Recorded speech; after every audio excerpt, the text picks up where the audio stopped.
Salut à tous et bienvenue dans cette nouvelle vidéo, j'espère que vous allez bien. Et donc aujourd'hui, nous allons parler de WandaVision, enfin des 4 premiers épisodes. Alors pour rappel, donc pour mettre un peu le contexte, donc WandaVision, donc c'est la première série du Marvel Cinematic Universe, donc qui est censée donc débuter la phase 4 de cette dernière. Mais aujourd'hui, pour en parler, je suis accompagné donc de mon ami Joker Cinéma. Salut à toi.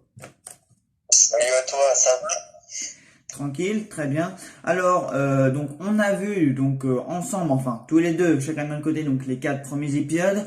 On commence, vu que tu es mon invité, donc par ton avis, je t'écoute. Déjà, j'ai envie de dire une avis déjà sur la réalisation que je trouve catastrophique, car le réalisateur de cette série a dit qu'il fallait regarder ces séries et pour comprendre les films, et je trouve que ça devient trop commercial. D'accord. Alors c'est vrai que je peux éventuellement partager ton avis parce que il est vrai que donc le boss un peu du MCU, donc Kevin Feige, avait effectivement signalé donc poursuivre donc davantage la phase 4 du Marvel Cinematic Universe. Donc on serait obligé donc de suivre en parallèle donc de ce qui arrivera donc sur grand écran, à savoir donc Black Widow, les Eternals, sur tous les prochains films donc du MCU qui ont été programmés sur grand écran. Alors, s'ils sortent un jour sur grand écran, donc si c'est dernier héros, on l'espère. Donc en parallèle, on devrait s'abonner donc à Disney+, poursuivre donc les séries donc comme WandaVision actuellement, les prochaines séries donc telles que Falcon and the Winter Soldier, il y a aussi donc la série Loki, voilà, donc tous ces séries donc seront importantes donc pour la MCU. Donc toi, ça te pose problème en fait ce genre de stratégie commerciale? Ah oui, parce que moi qui n'ai pas Disney+, et qui l'a regardé en streaming, ça devient un peu plus gênant pour la prochaine phase. Ouais, je vois ce que tu veux dire. Non, mais c'est vrai que ça peut paraître un peu gênant aussi parce que moi non plus, j'ai pas Disney+. Bon, après, le streaming, ça c'est encore un autre débat. Après, c'est vrai que Disney+, bon, a son contenu à lui. Hein, c'est pas vraiment, c'est pas Netflix, voilà. Donc, alors, donc toi, tu as trouvé donc la réalisation. Qu'est-ce que tu en as pensé donc de ces épisodes, donc de ce que ça va raconter un petit peu, donc des personnages, de ce qui se passe, que ce soit dans le premier, dans le deuxième et surtout dans le quatrième où nous avons particulièrement insisté. Qu'est-ce que tu en as pensé? J'ai pensé les deux premiers épisodes qui font beaucoup de clin d'œil des années 90.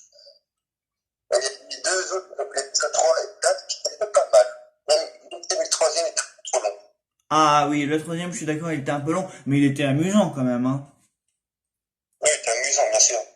Alors, WandaVision, donc c'est en gros une série donc qui raconte un peu la vie de couple donc de Wanda et Vision, donc qui sont les deux Avengers, donc on a vu évidemment donc dans plusieurs opus des Avengers, notamment le 2, le 3 et le 4, et donc on nous raconte un peu donc la vie de couple parfaite donc que s'est construit Wanda. Mais il est vrai que donc depuis le début il y a quelques mystères donc par rapport à cette série puisque Vision est censé être mort dans Avengers Endgame, hein. J'espère quand même que vous avez vu le film parce que sinon ça va full spoiler, hein, que ce soit Avengers Infinity War ou même Avengers Endgame et tout ça, bref. Donc il y avait quand même des mystères autour de cette série, voilà. Et donc moi mon problème que j'avais par rapport au premier épisode, c'est que ça manquait de contexte. Voilà, on était un peu embarqué dans cette série, donc dans cette sitcom un peu des années 90, parce que WandaVision nous rend hommage aux vieilles sitcoms des années 80 et 90. Et donc, bah moi j'étais un petit peu perdu par rapport à tout ça. Mais où est-ce qu'on est? Par rapport à quel film du MCU ça se situe? Parce que personne n'avait été vraiment clair et la série ne nous donnait pas de réponse non plus, que ce soit dans le premier, dans le deuxième ou même dans le troisième épisode. Cependant, il y avait quand même des petits mystères. Voilà, on savait qu'il y a quelque chose qui tournait pas rond.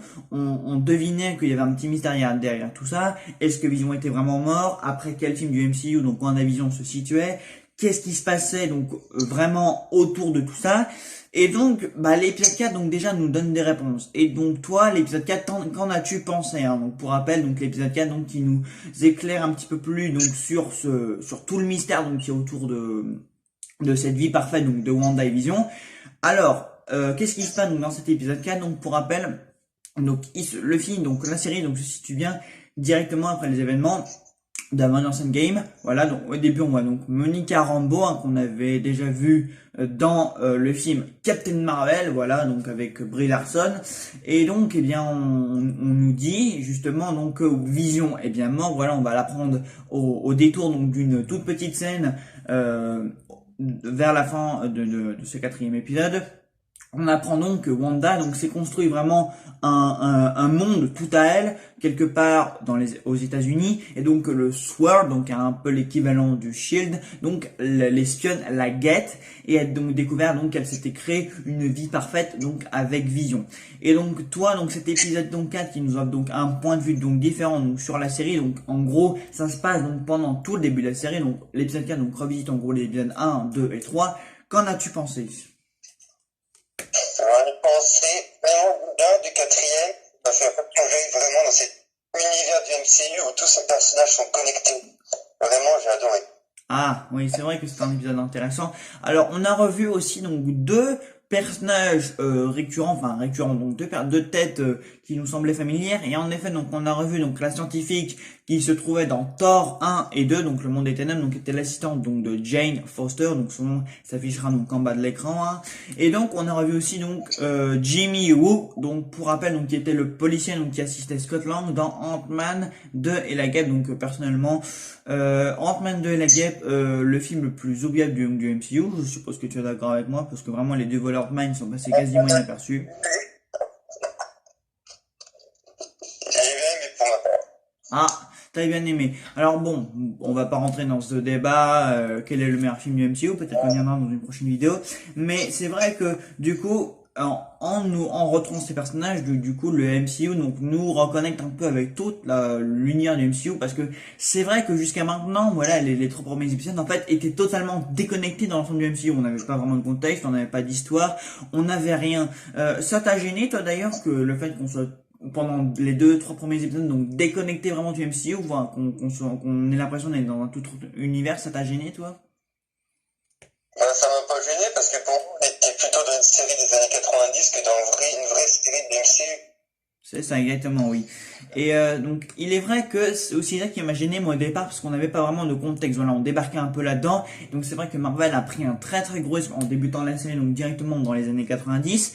Puis après, on change en grande époque, parce qu'en fait chaque épisode de WandaVision égale une époque différente, donc les années 80, puis les années 90, puis 70, 80, 90. Bon, jusqu'à après, je suppose, donc de nos jours, hein, la série donc va rejoindre un peu donc les époques moderne donc des anciens Avengers, et donc moi c'est vrai que ça m'avait un peu gêné aussi, mais cet épisode 4 donc nous offre donc des réponses. Alors la première réponse donc est que Wanda donc contrôle bel et bien son monde à elle, et donc cette facette un peu de l'intrigue, donc ce point de vue différent, donc ces relations, qu'en as-tu pensé par rapport à Wanda, tout ça, qu'est-ce que tu en as pensé? Je trouvais ça cohérent parce que je pense que Wanda est traumatisée par la mort de Vision dans le troisième épisode de le troisième Avengers et qu'elle veut recréer une forme de sa petite bulle à elle avec Vision en fait.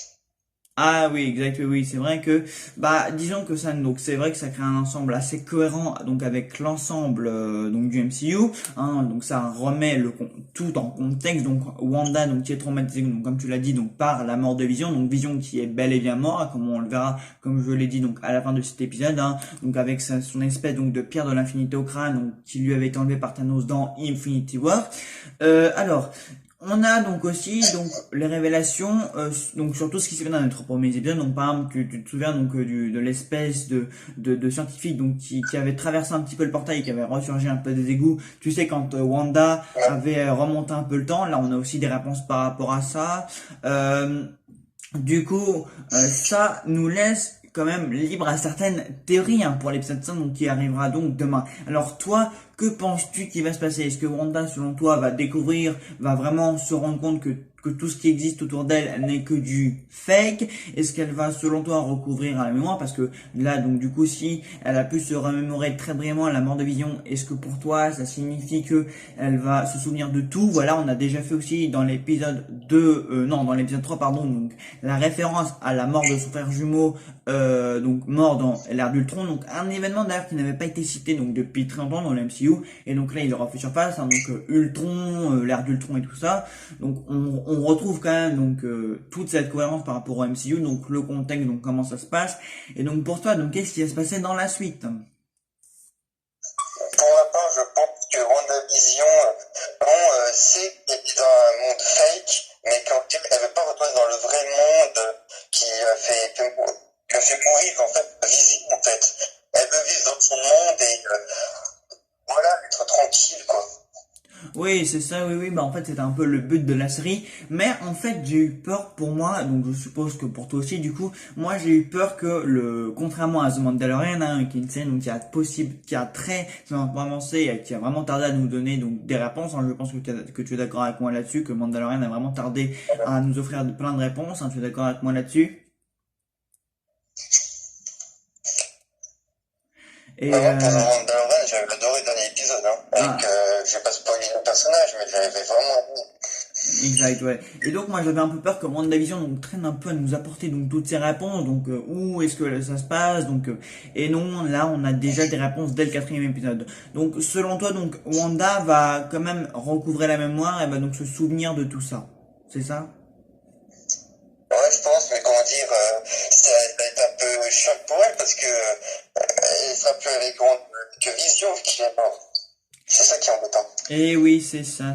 Bah, en même temps, donc on verra ça dans l'épisode 5. Donc après, c'est vrai donc que ça va pour faire un sacré choc. Mais on a vu donc dans l'épisode 3, donc elle avait quand même recouvert la mémoire, donc avec Vision. Elle a aussi donc comme on le voit donc cet épisode 4 en fait qui nous dit aussi donc le petit blanc qu'il y avait eu à la fin de l'épisode 3, tu sais donc quand Géraldine donc avait été partie très rapidement, tu te souviens de ça l'épisode 3. Et ben là du coup on a la réponse sur ça et donc en fait bah Wanda donc avait éjecté carrément Géraldine de son appartement et l'avait rejeté en fait le vrai monde quoi, le monde autour de tout ça. Et donc ben c'est vrai que là du coup on a non seulement on a des réponses, on a les blancs sont complétés, on a donc du coup une remise en contexte. Et est-ce que du coup toi tu es confiant pour la suite de WandaVision? Je suis plutôt confiant qui nous révèle enfin quelques intrigues, mais je trouve quelque chose de bizarre avec Wanda. Si dans son monde, elle fait ramener Vision qu'elle aime, pourquoi elle fait pas ramener son frère?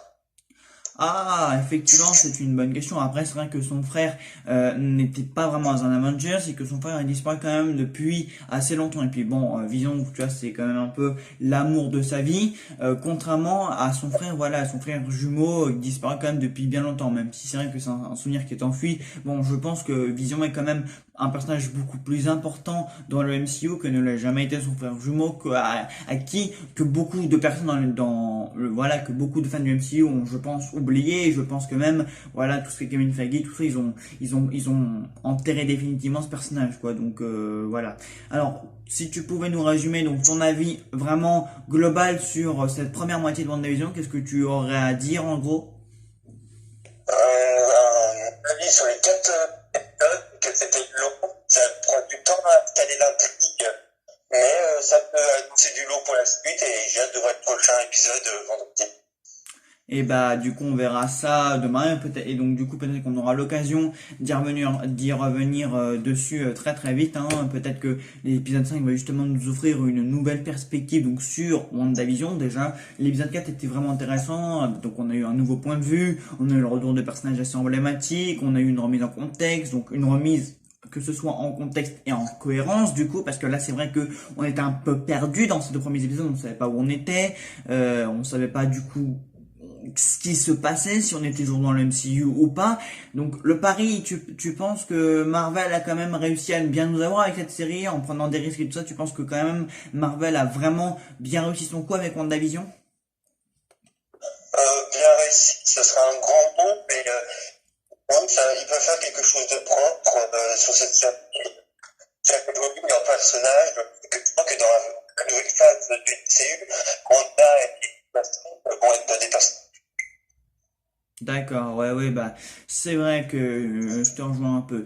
Et donc, bah, on a quand même hâte donc de voir l'épisode 5. Donc, bah, écoutez, donc pour moi, franchement, l'épisode 4 de WandaVision pour le moment, bah, c'est le meilleur. Hein. Donc, c'est celui donc qui connaît donc WandaVision à tous les autres films du MCU.